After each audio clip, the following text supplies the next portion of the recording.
Hello, Assalamu alaikum. Please wait. Don't skip this type of video because this video is very important for learning English. আমি আজকে তোমাদের নতুন একটা English কিছু শেখাতে চাচ্ছি। Okay, so just of this video and learn English.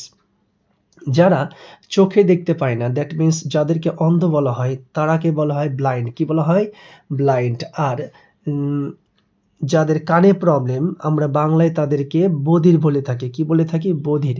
তাদেরকে ইংলিশে বলা হয় ডিফ। কি বলা হয়? ডিফ। আর যারা ল্যাংড়া, খোঁড়া, পঙ্গু তাদেরকে ইংলিশে বলা হয় লেম। কি বলা হয়? লেম। আর যারা মুখে বলতে প্রবলেম, মুখে কথা বলতে পারে না তাদেরকে বলা হয় ডাম্ব। কি বলা হয়? ডাম্ব। ওকে। আর যারা বামন, যারা এবি শর্ট মানে বাঠা জাতীয় টাইপের মানুষদেরকে বলা হয় ডোয়ার্ফ। কি বলা হয়? Dwarf. Okay, best of luck. আসসালামু আলাইকুম।